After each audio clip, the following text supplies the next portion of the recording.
people get mad. You know the people who get mad at me? The people who don't have to put their kids in these schools. Those people, they get mad at me. They say all kinds of things. I can't believe you just said that. When do you send your kid to school? Right. You never send your kid to one of those schools, would you? And the answer is, of course they wouldn't. Of course they wouldn't. But they're going to say, I'm saying these terrible things. See, my theory is this. In the end, people aren't doing this voluntarily. This is not voluntary. You get paid to do this.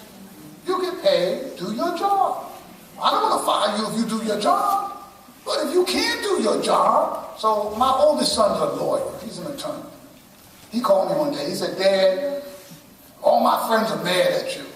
I said, why? Why are your friends mad at you? He said, because on the internet, it said that you said that we should send all the lousy teachers to the upper middle class neighborhoods.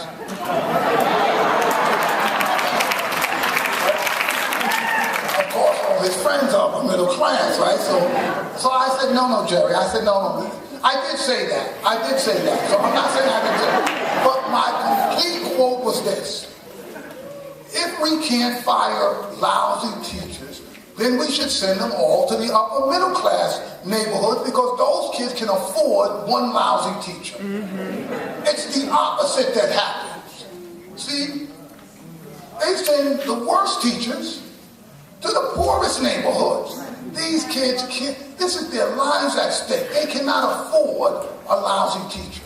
So, I think we have to do something about that. This is the problem in education. We refuse to innovate.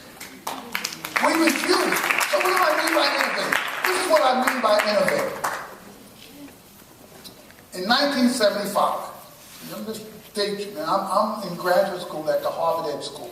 75, new study comes out saying poor children over the summer actually lose ground. So if you look at where the kids are in June, and then you see where they are in September, they're lower than they were in June. That July and August, these kids go backwards. This was science. This wasn't my opinion. This was the science. And every 5 years, they come out with a new study that basically proves the same thing. Only in education could the science tell you something that important. And everybody has certain physics to education that schools are captivated by. And when people talk about education, they forget the science. And let me tell you what I mean about the physics of education. We designed our education system so that middle-class kids from strong families and strong communities will, in about 180 days, make 1 year's progress in 1 year's time. That's how we designed this. So, that's the physics, right? We figured how much time will it be if a kid is already on grade level and that they'll make a year's progress in reading, a year's progress in math.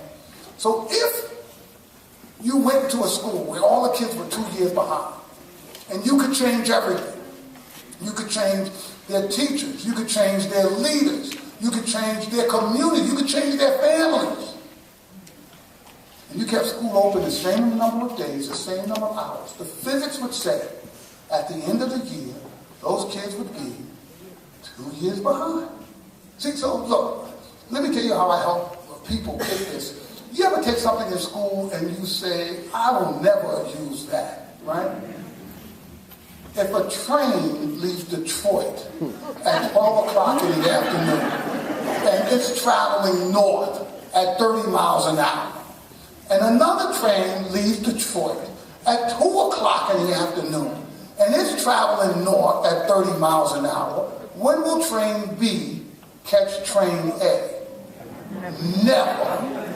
That's just physics. Now, because the physics don't work, and because, as I said, educators ignore science, when it doesn't work, all of our cities have the same response. I guarantee you, same response here as every place else. They fire the superintendents. They fire the superintendents. They come in and they say, look, we want you here to fix this thing. The thing is not fixed. You had your 18 months. You're out of here. Bring in the next person, right? We've been doing that all over America. It's never worked anywhere. See, actually, when you're in Detroit, you just look at this at Detroit. And you start talking about, of course, Detroit, and the mayor, and this one and that. when you realize it's never worked anywhere in America, then you realize there's something else going on. And why won't people deal with the physics? It costs money. It costs money. How do we do it in the Harlem Children's Zone? My school's open 11 months a year. We're in school all July, the first week of August. That's what it takes me to do it. If you can do it shorter than that, God bless you. I'm not going to be mad, but I need more than you. And we can't tell.